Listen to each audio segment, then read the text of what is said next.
je pense en vous écoutant, effectivement, une attitude parentale qui peut être très préventive, ce qui peut nous intéresser en priorité, autant prévenir la maladie que la guérir.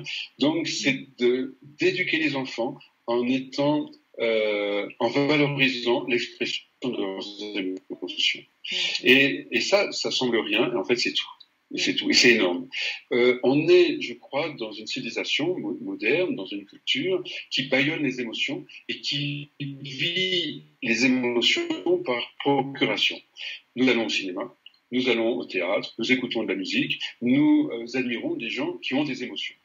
Et nous payons très cher, donc des artistes, des vedettes, qui vont pleurer, qui vont crier, qui vont amplifier, qui vont vivre nos émotions, qui vont exprimer nos émotions parce que nous sommes des handicapés des émotions, je l'ai dit, parce qu'on a la croyance que d'être vulnérable, d'être fragile quand on a des émotions. L'éducation actuelle valorise beaucoup le cerveau gauche, valorise beaucoup les sciences, valorise beaucoup l'intellect, le mental, le contrôle, le plus fort. Et ça, c'est une catastrophe. Ça, j'aurais presque l'audace de dire que c'est un crime lent, mais un crime quand même. Donc, on bâillonne justement le cœur. Pour moi, dans chaque cellule de notre corps, il n'y a pas un cerveau, il y a un cœur.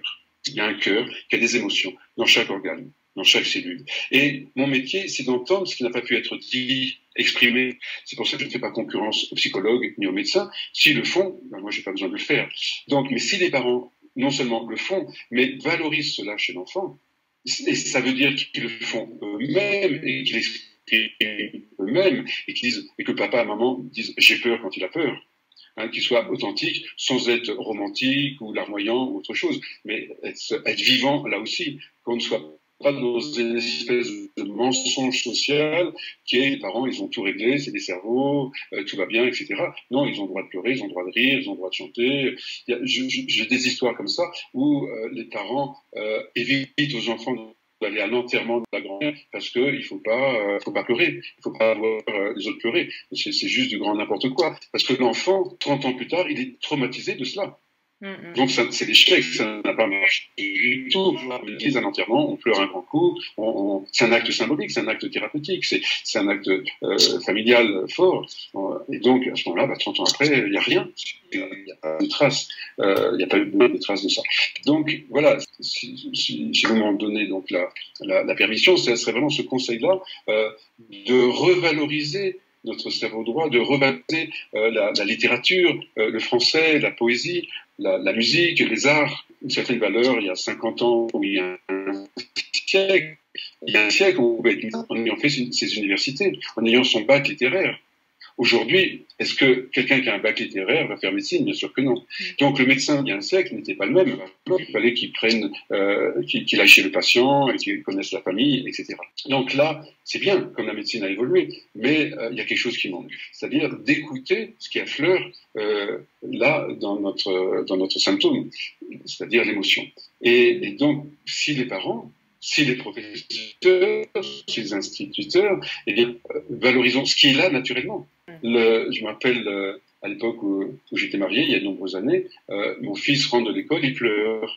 Une bonne mère pareil, lui dit « Ah ben non, c'est pas grave, pleure pas, viens manger ». Donc, je vais voir immédiatement, je vois mon fils, je dis « Non, pleure, vas-y ». C'est rare en plus en tant qu'homme.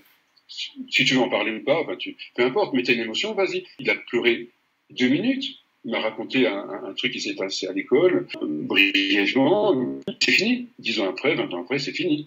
Donc là, si je mets un chapeau dessus, 20 ans après, c'est encore là, où dans le corps. On a peur des émotions des autres. On croit que si on laisse l'autre pleurer, ça n'en finit pas. Et c'est l'inverse. Quand j'écoute l'autre pleurer, c'est beaucoup plus bref. Je fais ça toute la journée. Je veux dire. Donc oui, les parents ont un rôle préventif dans cette éducation d'eux-mêmes en premier, et puis de vérité, de sincérité, parce que finalement il faut être malade, mourant parfois, pour être vrai. Il faut être proche de la mort, de la souffrance, de l'handicap, pour tomber les masques. On peut essayer de gagner du temps un petit peu. Donc dans l'éducation, violence familiale, et puis voilà, c'est simple. Je me rappelle d'une scène qui m'avait choqué.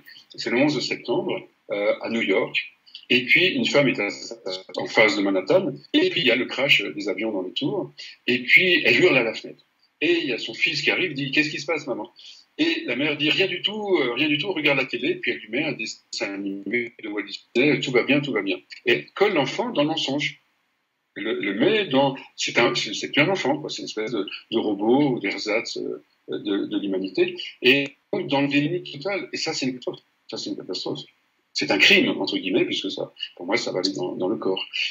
Donc, l'éducation, c'est valoriser les émotions, ce que nous faisons indirectement. On écoute de la musique, on va au cinéma pour avoir des émotions, pour celles qu'on n'a pas pu avoir en famille.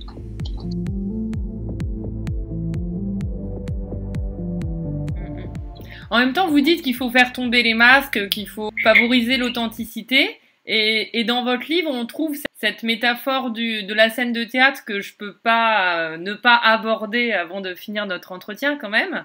Est-ce que vous pouvez nous dire quelques mots sur... parce que être authentique dans la scène de théâtre qui correspond à notre réalité de vie, c'est pas simple quand même. Alors, il faut pas se prendre pour ce qu'on n'est pas. Il faut pas se prendre pour ce qu'on n'est pas. C'est-à-dire qu'on a beau savoir que ça serait super bien d'être un gentil époux, un gentil mari, etc. On a lu ça dans des livres de Jacques Salomé, dans des livres de Guy Corneau, du Dalai Lama, mais on rentre le soir, on a faim, il n'y a rien de prêt, on est en colère. Ok, eh bien on est en colère. Donc il ne faut pas se prendre pour ce qu'on n'est pas. C'est-à-dire que quand on est attrapé par le personnage, et on nous a éduqués pour jouer un rôle,